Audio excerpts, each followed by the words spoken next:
Hello guys, मैं मिथिलेश। आज का टॉपिक है कूलॉम लॉ। आपको ये पता है कि जो इलेक्ट्रिक चार्जेस होते हैं वे एक दूसरे के ऊपर इलेक्ट्रोस्टैटिक फोर्स लगाते हैं। इट मीन्स अगर दो पॉइंट चार्ज है, पॉजिटिव पॉइंट चार्ज है, अगर आर डिस्टेंस पर रखे गए हैं तो वो एक दूसरे पे फोर्स क्या लगाएंगे? रिपल्सन का लगाएंगे। अगर पॉजिटिव नेगेटिव है, आर डिस्टेंस पे है, तो कौन सा फोर्स लगाएंगे? अट्रैक्शन फोर्स होगा। ये आपको भी पता है, ठीक है। तो कूलॉम लॉ ने सोचा कि इलेक्ट्रिक चार्जेस अगर फोर्स लगाते हैं एक दूसरे के ऊपर तो वो फोर्स कितना लगाते हैं। तो उन्होंने एक बेस बनाया और सोचा कि इलेक्ट्रिक चार्जेस फोर्स कितना लगाते हैं एक दूसरे के ऊपर। तो उन्होंने सोचा कि मैटर के पास दो कैरेक्टरिस्टिक होती हैं, एक होता है मास, एक होता है चार्ज। अगर मास है तो मास कौन सा फोर्स लगाता है? ग्रेविटेशनल फोर्स लगाता है। चार्ज कौन सा फोर्स लगाता है? इलेक्ट्रोस्टैटिक्स फोर्स लगाता है।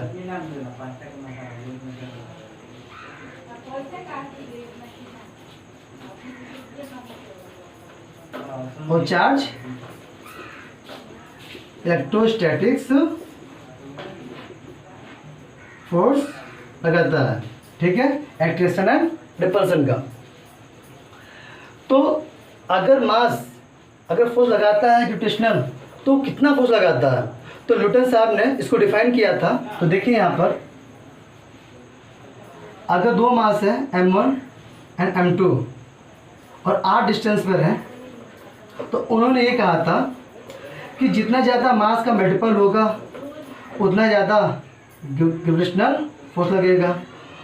फिर ये पहली बात बोला था उन्होंने। फिर दूसरी बात ये कहा था कि जो ग्रेविटेशनल फोर्स होगा वो डिस्टेंस के 1/r² के इनवर्स प्रोपोर्शनल होगा। यानी कि अगर किसी चीज़ की भी डिस्टेंस अगर बढ़ाएंगे आप तो फोर्स क्या होगा? ऑलमोस्ट डिक्रीज होगा। आप फील कीजिए, अगर मैं यहाँ खड़ा हूँ, एक व्यक्ति अगर मुझसे काफ़ी दूर खड़ा है, अगर मैं बोलूँगा तो आवाज़ उतनी लाउडली उसके पास नहीं पहुँच पाएगा। क्यों? डिस्टेंस ज़्यादा है। अगर वह व्यक्ति मेरे पास में होगा, अगर मैं कुछ भी बोलूँगा उसको ज़्यादा सुनाई देगा, ठीक है। तो डिस्टेंस दूर होने पर जो फोर्स होता है वो हमेशा डिक्रीज होता है, ठीक है। तो उन्होंने ये दो बात बोली, फिर इनको कंबाइन किया तो उन्होंने कहा मल्टीपल ऑफ मास के प्रोपोर्शनल और r के इनवर्स प्रोपोर्शनल होगा। फिर जब ये साइन हटेगा तो एक कांस्टेंट आएगा, उसका नाम क्या है? g, इसे बोलते हैं ग्रेविटेशनल कांस्टेंट m1 m2/r²। ये न्यूटन का ग्रेविटेशनल फोर्स था जो उन्होंने डिफाइन किया था। तो इन्हीं के नियम को उन्होंने क्या बनाया? बेस बनाया। और जो चार्ज फोर्स लगाते हैं, इलेक्ट्रिक चार्ज फोर्स लगाते हैं दूसरे ऊपर, वो कितना लगाते हैं उन्होंने डिफाइन करना शुरू किया। तो देखिए यहाँ पर मैं इसको रब कर दे रहा हूँ। तो देखिए उन्होंने ये कहा कि अगर Q1 Q2 दो चार्ज हैं, पॉइंट चार्ज आर डिस्टेंस पे है, तो उन्होंने कहा जितना ज़्यादा चार्ज का मल्टीपल होगा उतना ज़्यादा इलेक्ट्रिक फोर्स लगेगा उससे प्रोपोर्शनल में। इन्होंने ये बात बोला तो इन्होंने भी इनको देख के ये बात बोल दिया। फिर इन्होंने भी वही बात बोला कि इलेक्ट्रोस्टैटिक फोर्स होगा वो डिस्टेंस के स्क्वायर के इनवर्स प्रोपोर्शनल होगा। जो इन्होंने बात बोला वो बात इन्होंने बोल दिया। फिर दोनों क्या कि कंबाइन किए इन्होंने Q1 Q2 इसके प्रोपोर्शनल और 1/r² इनवर्स प्रोपोर्शनल। जब ये साइन हटा तो क्या आएगा? एक कूलॉम कांस्टेंट आएगा, यहाँ g आया तो यहाँ c आ जाएगा, Q1 Q2/r²। अब देखिए दोनों के लॉ में डिफरेंस क्या था। इनका जो पहला लॉ था ये था, दोनों सेम थे, ये भी सेम थे, ठीक है। लेकिन यहाँ पर दोनों में क्या था? डिफरेंस था। क्यों डिफरेंस था? जो c क्या है? कूलॉम नियतांक है, यानी कूलॉम कांस्टेंट है जो मीडियम पर डिपेंड करता है। लेकिन जो g है ग्रेविटेशनल कांस्टेंट है वो मीडियम पर डिपेंड नहीं करता है।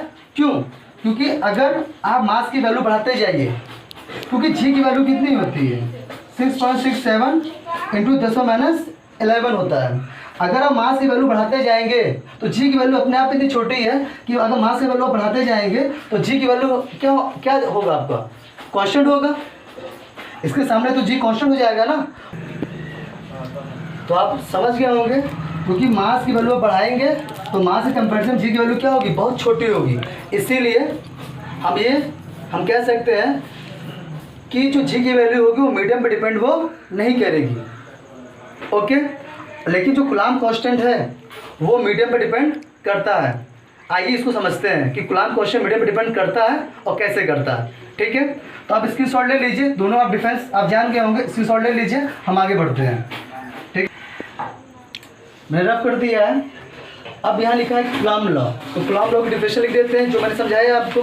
क्या लिखा है, Coulomb law state that the force attraction और repulsion between 2 point charge is directly proportional to the product of the charges and inversely proportional to the square of the distance between them।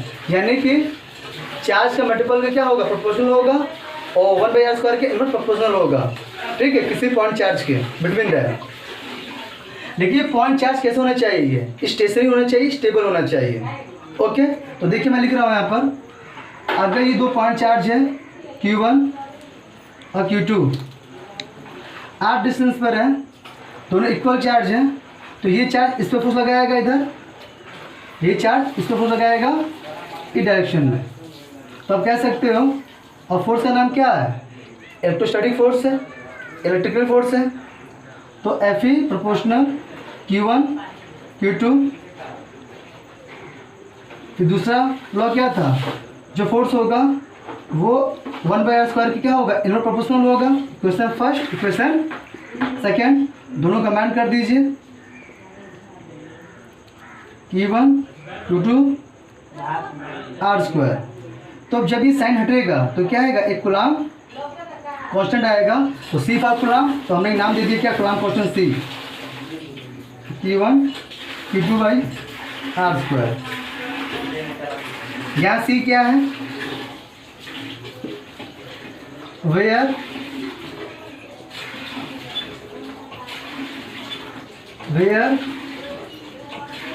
C is Coulomb constant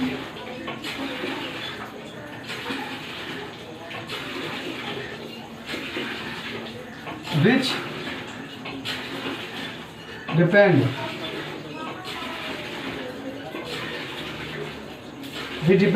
depend upon medium.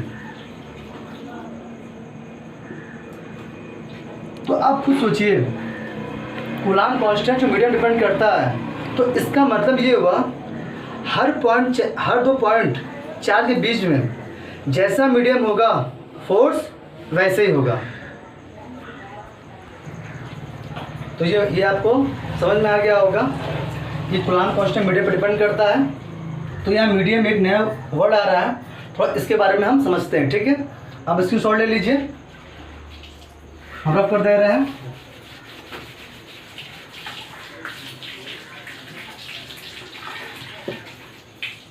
उस word का नाम है permittivity.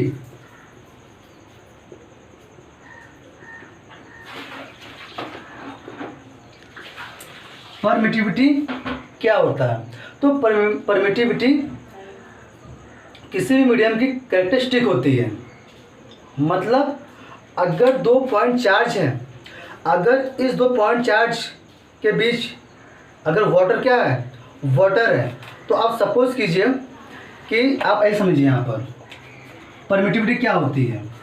अगर मैंने कहा अगर ये दो पॉइंट चार्ज हैं Q1 Q2 r डिस्टेंस पर है, और इनके बीच का जो मीडियम है वो क्या है, वो वाटर, क्या है वो वाटर। आप सोचिए इसके पास कितने लाइन है इलेक्ट्रिक फ्लूइड की, 100 लाइन है। कितनी लाइन है, 100 लाइन है। तो मीडियम क्या करता है, अगर 100 लाइन है तो अगर 100 लाइन इधर से आ रही है तो इसने क्या किया, इसने 60 लाइन क्या किया सारी लाइन यहाँ से क्या किया, रोक लिया, और यहाँ कितना पहुँचा 40 लाइन से। तो आप क्या बोलोगे, थी लाइन कितनी 100 लाइन थी, लेकिन मीडियम ने क्या किया 60 लाइन को रोक दिया और कितनी लाइन पहुंची 40 लाइन, यानी कि इसने 40 लाइन से इस पर क्या लगाया, फोर्स लगाया। तो कहने मतलब क्या है, तो इस मीडियम की परमिटिविटी आप क्या बोलेंगे 60। तो परमिटिविटी क्या होती है, किसी मीडियम का इफेक्ट होता है कि अगर 100 लाइन है, ठीक है, तो 100 लाइन में से इसने 60 लाइन रोक लिया और कितना पहुंचा 40 लाइन। तो 60 लाइन क्या है, डेट इज परमिटिविटी है किसी मीडियम की। आप समझ लीजिए, अगर 2 पॉइंट्स Q1 Q2 है, इनके बीच में क्या है, मेटल क्या है इनके बीच में, हमने कहा मेटल है। आर डिस्टेंस पर हमने कहा इसके पास 30 न्यूटन का फोर्स है, मान लीजिए न्यूटन फोर्स है। यहाँ कितना पहुँचा 5 न्यूटन, कितना बच गया 25 न्यूटन। तो 25 न्यूटन फोर्स क्या किया, इस मेटल ने क्या किया, ऑब्जर्व किया, कितना पहुँचा यहाँ पर 5 न्यूटन। तो इस मेटल की परमिटिविटी क्या हो गई, अलग हो गई। तो जैसे मीडियम की परमिटिविटी जैसा होगा फोर्स वैसा होगा।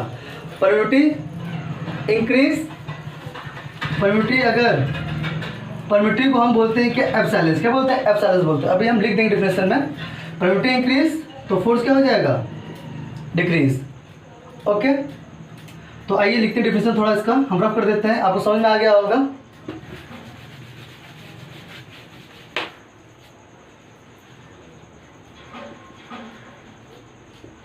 Permittivity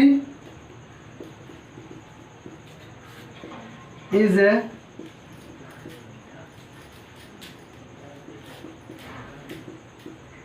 characteristics of a medium between two charges.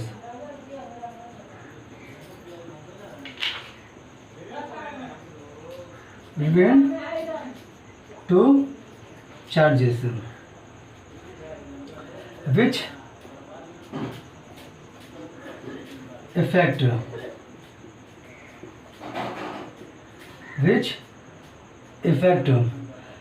the force between them, which affect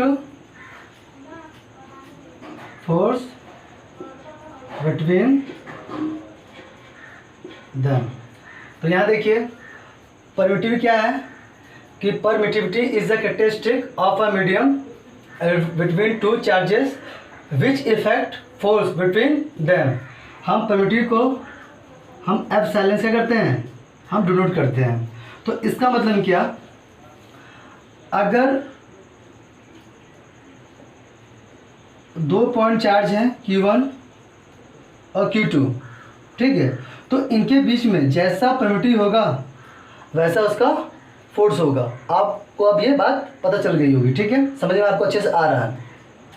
तो देखिए अब मीडियम क्या होता है, मीडियम फ्री स्पेस भी होता है, भाई फ्री स्पेस की परमिटिविटी होती है, मीडियम वाटर की भी परमिटिविटी होती है, मेटल की भी परमिटिविटी होती है। तो हर मीडियम की परमिटिविटी क्या होती है, वो अलग अलग होती है। तो जो कूलॉम कांस्टेंट C था, C, तो C की जो C की वैल्यू होती है वो 1/4 पाई एप्सिलॉन होता है। इसको क्या बोलते हैं हम लोग, एप्सिलॉन बोलते हैं, परमिटिविटी को एप्सिलॉन बोलते हैं। दैट इज मीडियम, जो कूलॉम कांस्टेंट था वो 1/4 पाई एप्सिलॉन होता है। तो ये यहाँ 4 पाई क्या है, आप समझिए कि अगर कोई पॉइंट चार्ज है, उस पॉइंट चार्ज के चारों तरफ उसका एंगल जो इफेक्ट है वो कितना है 4 पाई, कितना है वो, मानिए Q1 है, ये Q2 है, R डिस्टेंस पर है, ठीक है, तो इसके चारों तरफ जो इफेक्ट है एंगल का कितना है वो 4 पाई है। आप मान लीजिए बीच में कोई मीडियम है एप्सिलॉन, तो अब 4 पाई है, बीच में मीडियम है, तो इसका फोर्स इफेक्ट, ये जो फोर्स लगेगा वो लाइन टू लाइन लगेगा, सेंटर टू सेंटर लगेगा, अलाउंग। ओके, तो 4 पाई में से इस मीडियम ने क्या किया, फोर्स को रोका। हमने कहा यहाँ पर कितना फोर्स पहुँचा 1 यूनिट, तो 4 पाई में से 1 यूनिट फोर्स लगा, तो 1 पाई में कितना लगेगा, आप कहोगे 1/4 4 पाई, यानी कि इतना फोर्स कम हुआ ना, 4 पाई में से कितना फोर्स कम हुआ, 1 कम हुआ। किस मीडियम में हुआ, आपने कहा एप्सिलॉन। एप्सिलॉन क्या है, कोई मीडियम है। ओके, फिर हो गया। वही उन्होंने कहा था सी की जो वैल्यू होती है 1/4 पाई एप्सिलॉन। अब मान लीजिए अगर दो चार्जेस हैं, अगर दो चार्ज के बीच का मीडियम, हमने क्या बोला, एब्सोल्यूट, क्या बोला हमने, एब्सोल्यूट परमिटिव बोल दिया। यानी कि ये कोई कुछ भी हो सकता है, ये वाटर भी हो सकता है, वाटर ऑफ परमिटिव बोल सकते हैं, लिक्विड ऑफ परमिटिव बोल सकते हैं, मेटल ऑफ परमिटिव बोल सकते हैं। तो जैसा परमिटिव होगा वैसा फोर्स लगेगा, ये बात आपको कंफर्म हो चुका है। ठीक है, तो मैं इसको रफ कर दे रहा हूँ, समझाने के लिए लिखा था मैंने, आप इसको शॉर्ट ले लीजिएगा। तो देखिए, तो इसको क्या बोलते हैं हम लोग, एब्सोल्यूट परमिटिव बोलते हैं। ये किसी मीडियम की हो सकती है। ठीक है, अगर वही चीज़ मैं आपसे बोलूँ, अगर 2 पॉइंट चार्ज है, r डिस्टेंस पर है, ये कहाँ रखे गए हैं, फ्री स्पेस में, इसको क्या बोलते हैं, एप्सिलॉन नॉट। तो मतलब नॉट यानी कि वहाँ पर कुछ भी नहीं है। अगर 2.4 के बीच में अगर उनके मीडियम कैसा है, एप्सिलॉन नॉट है, तो कूलॉम कांस्टेंट कितना आ जाएगा, C बराबर 1/4 पाई एप्सिलॉन नॉट, हाँ या ना। तो इसकी वैल्यू कितनी होती है, 9×10⁹ newton metre square and coulomb square. अब बोलिए कहाँ से आया, तो F का फॉर्मूला क्या होता है, 1/4 पाई एप्सिलॉन नॉट। मीडियम क्या आ गया, दो चार्ज की मीडियम आ गया, एप्सिलॉन नॉट आ गया, Q1 Q2 by r square. तो आपकी इसकी वैल्यू किसके बराबर है, इतनी वैल्यू होती है। तो इसका जोड़ क्या हो जाएगा, फोर्स यानी कि न्यूटन मीटर स्क्वायर, नीचे क्या आ जाएगा, दो चार्ज है तो कूलॉम स्क्वायर हो जाएगा। फिर हो गया, ठीक है। तो मैं इसको रफ कर देते हैं, उम्मीद करते हैं आपको समझ में आ गया होगा। तो आप ऐसे लिखेंगे,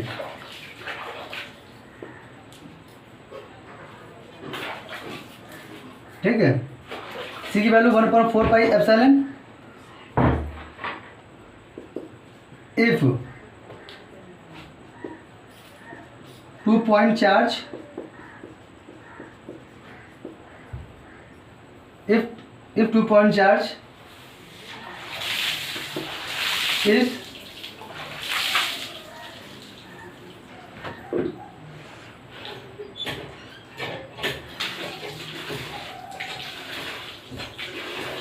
क्या लिखा मैंने,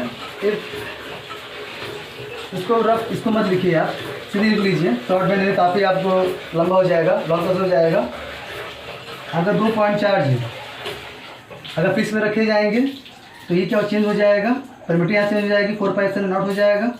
इसकी वैल्यू क्या होती है, 9×9 न्यूटन मीटर स्क्वायर पर कूलॉम स्क्वायर।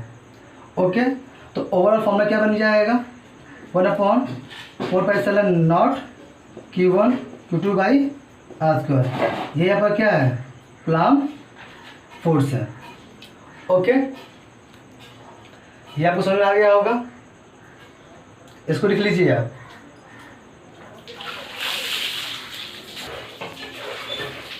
तो आपको समझ में आ गया होगा, ठीक है। तो हर मीडियम की परमिटिव अलग अलग होती है। अब देखिए, आप खुद सोचिए, अगर हर मीडियम की परमिटिव अलग अलग होती है तो आप कितना याद करोगे कि वाटर की परमिटिव अलग होती है, मेटल की अलग होती है, ठीक है। बहुत से मीडियम तो ढेर सारे होते हैं, तो आप परमिटिव कितना याद करोगे। तो हम सोचते हैं अगर फ्री स्पेस की परमिटिव हम निकाल लें तो कुछ हो सकता, अगर फ्री स्पेस परमिटिव हम निकाल लेंगे तो हम किसी मीडियम परमिटिव हम निकाल सकते हैं। कैसे, देखिए यहाँ पर 1/4 पाई एप्सिलॉन नॉट की वैल्यू कितनी होती है, 9×10⁹ होती है। आप क्रॉस मल्टीप्लाई कर लीजिएगा तो कितना आएगा, 1/4 पाई एप्सिलॉन नॉट 10⁹ इसी वैल्यू चाहिए आपको, 1/4 पाई गुणे 9×10⁹ एप्सिलॉन नॉट 4 इंटू पाई का मान कितना होता है, 3.14 9 × 10⁻⁹ 9। आप ये सॉल्व करेंगे तो आंसर आएगा 8.85 10⁻⁻12 फ्री स्पेस परमिटिव। इसका यूनिट क्या होगा? Coulomb square newton metre square. आप यहाँ से निकाल सकते हैं, यहाँ से निकाल लीजिएगा, नहीं तो मेरा नेक्स्ट टॉपिक होगा मैं उस पर डायमेंशन और यूनिट पे निकालना आपको सिखा दूंगा। फिलहाल अब यहाँ देख लीजिए, आप यहाँ से निकाल लीजिएगा, ठीक है, क्रॉस मल्टीप्लाई करके इसकी यूनिट यही आएगी, ठीक है। अब आप खुद सोचिए कि हर मीडियम प्रिमिटिव तो हम याद कर नहीं सकते हैं, तो फ्री स्पेस की निकल गया प्रिमिटिव, तो हम एक रिलेशन बनाते हैं किसी भी मीडियम प्रिमिटिव निकालने के लिए, उसका नाम क्या है? रिलेटिव परमिटिविटी नाम है। तो रिलेटिव परमिटिविटी क्या होता है कि फ्री स्पेस कंपैरिजन में हम किसी भी मीडियम प्रिमिटिव हम निकाल सकते हैं, ताकि हमको ज़्यादा याद करने की जरूरत ना पड़े, ठीक है। मैं इसको रफ करता हूँ, ठीक है, अब इसकी सॉल्व ले लीजिए। तो देखिए मैंने यहाँ पे लिख दिया है कि फ्री स्पेस की जो प्रिमिटिव होती है इसकी वैल्यू कितनी होती है? 8.85 10⁻⁻12 होती है। वाटर जो प्रिमिटिव होती है 7.112 गुणे 10⁻10 होता है, और ग्लास जो प्रिमिटिव होती है वो 3.06 और 10⁻11 होती है। आप देख लीजिए हर मीडियम की प्रिमिटिव क्या है, सब अलग अलग है, ठीक है। आप खुद देखिए, आप फ्री स्पेस की प्रिमिटिव की 10⁻12 है ना, तो इससे कंपैरिजन में खुद देखिए आप, इसकी प्रिमिटिव क्या है? वीक है, इसकी स्ट्रॉन्ग है। ये 10⁻12 है, ये 10 है। अगर इसके कंपैरिजन में इसकी प्रिमिटिव क्या अगर वीक है तो इसका फोर्स ज़्यादा होगा, इसका फोर्स कम लगेगा। फील हो गया आपको? तो अब ये जो प्रिमिटिव की वैल्यू आप कितना याद करेंगे? आप याद नहीं कर सकते ना, तो इसको आसान करने के लिए आप इसकी सॉल्व ले लीजिए। इसको आसान करने के लिए हमने एक वर्ड का नाम है रिलेटिव परमिटिव। रिलेटिव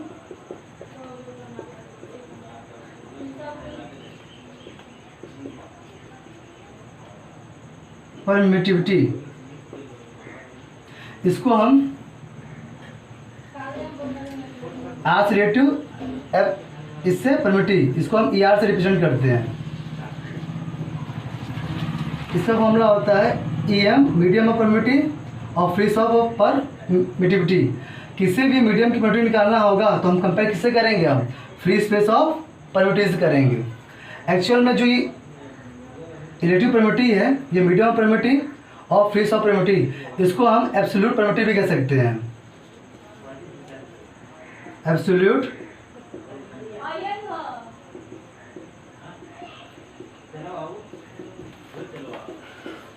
डी, ये क्या है? फ्री स्पेस ऑफ परमिटिव है ये।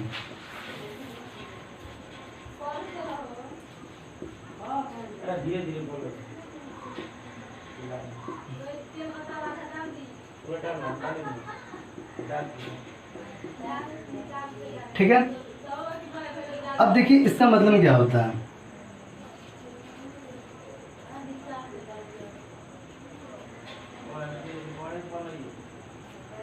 जो ये वैल्यू आई है, ये एक्चुअल में ये रेशियो कहाँ से आ गया?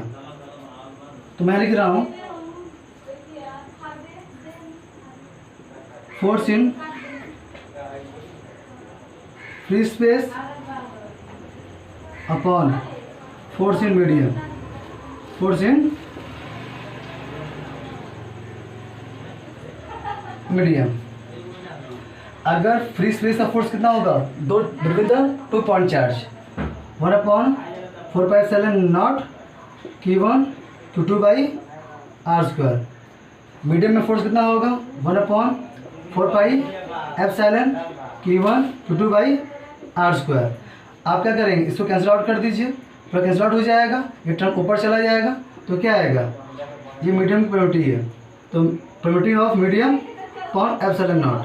अब आपको फील हो गया जो रिलेटिव परमिटिविटी होता है एक्चुअल में क्या होता है? ये होता है कि फ्री स्पेस में जो फोर्स लगता है that ratio by force in medium, that is relative permittivity. ठीक है, अब देखिए रिलेटिव परमिटिविटी को हम क्या बोलते हैं? डायलेक्ट्रिक कांस्टेंट भी कहते हैं। जब आपको रिलेटिव परमिटिविटी मतलब पता चल गया कि ई एम अपॉन ε0 होता है, तो यहाँ से मीडियम ऑफ परमिटिव ε0 ER, अब लिख सकते हैं। तो कुलाम फोर्स क्या था किसी मीडियम का, F1 बराबर 1/4 epsilon medium of primitive Q1 Q2 by R²। तो मीडियम परमिटिव वैल्यू कितनी है 1/4 epsilon not ER Q1 Q2 by R²। ठीक है।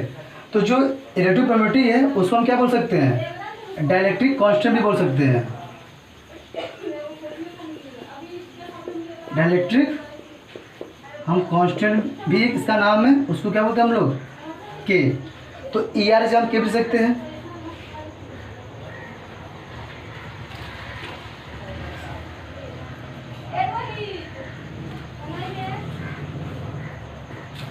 अब आपने भी पढ़ा होगा जो के की वैल्यू होती है फ्री स्पेस वायु के में से एक होती है लेकिन कैसे होती है ये आपको थोड़ा देखिए। ये जो रिलेटिव परमिटिव है force in free space upon force in medium, ये किसकी है, ये किसकी है, मीडियम की है। अगर मैं आपसे कहूँ फ्री स्पेस की रिलेटिव परमिटिव क्या होगी, तो जहाँ फोर्स इन मीडियम है वहाँ क्या जाएगा, फोर्स इन फ्री स्पेस। तो फोर्स इन फ्री स्पेस ऊपर भी है, फोर्स इन फ्री स्पेस नीचे भी है। तो अगर मैं आपसे बोलूँ अगर रिलेटिव परमिटिव किसकी पूछूँ मैं आपसे, फ्री स्पेस की, तो आप क्या बोलोगे,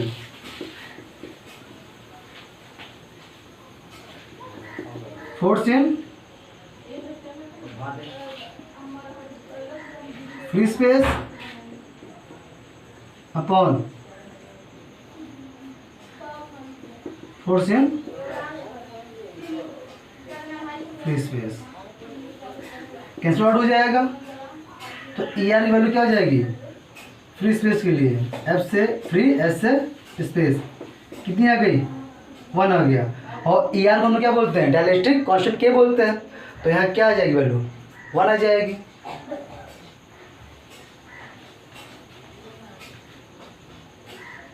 वन हुआ Q1 Q2 बाई R²। आप यहाँ से भी देख सकते हैं। तो आपको दिख रहा है ना, किसी भी मीडियम परमिटिव निकालना है तो हम रिलेटिव परमिटिव का हम क्या करते हैं, हम यूज़ करते हैं। ओके। तो फिलहाल एयर या फ्री स्पेस की रिलेटिव परमिटिव हमेशा कितनी होती है 1 होती है, और अदर मीडियम के लिए क्या होगी हमेशा 1 से कम या ज़्यादा। लिख लीजिए नोट इस पॉइंट को। आप इसको अगर लिख लिए हैं तो अच्छे से देख लीजिए, बताते हैं हम आपको।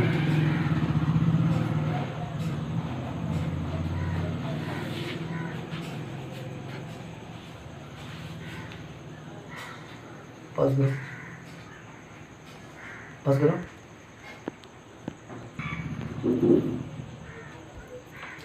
तो आपको पता चल गया होगा कि किसी फ्री स्पेस की जो रिलेटिव परमिटिव होती है 1 होता है। और इसको लिख लीजिए दूसरा point, any medium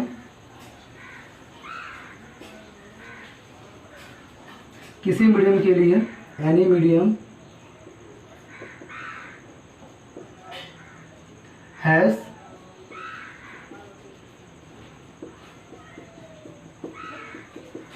primitive less than 1 हो गया। हमेशा क्या होगी वो 1 से ज़्यादा होगी। ठीक है, क्यों, तो फ्री स्पेस जो परमिटिव होती है वो क्या होगी अनदर मीडियम कंपैरिजन में क्या होगी, बहुत कम होगी परमिटिव फ्री स्पेस की। तो उम्मीद करते हैं आपको इतना समझ में आ गया होगा। अब रिलेटिव परमिटिव की हम बात अगले जो मेरा अगला वीडियो होगा हम उसमें भी करेंगे। फिलहाल अभी इतना आप समझ लीजिए। ठीक है। तो पूरे कूलॉम लॉ आपने क्या सीखा कि 2 पॉइंट चार्ज हैं, पॉजिटिव है, उनके बीच रिपल्सन होगा, पॉजिटिव नेगेटिव तो अट्रैक्शन होगा, लेकिन इलेक्ट्रिक फोर्स कितना लगेगा वो न्यूटन की कॉपी करके उन्होंने बता दिया था। और दूसरी बात जो कूलॉम कांस्टेंट की होता है वो मीडियम डिपेंड करता है। तो मीडियम का मतलब क्या हुआ, एक नया वर्ड है परमिटिविटी। तो परमिटिव किसी मीडियम कैरेक्टरिस्टिक होती है, तो जैसा मीडियम होगा वैसा फोर्स होगा। आप यहाँ से भी दे सकते हैं, मैं लिख रहा हूँ, मैं इसको रफ कर दे रहा हूँ, आप देखते रहिए 1 मिनट। तो जो कूलॉम फोर्स आया था एक्चुअल में, इससे आपने क्या सीखा,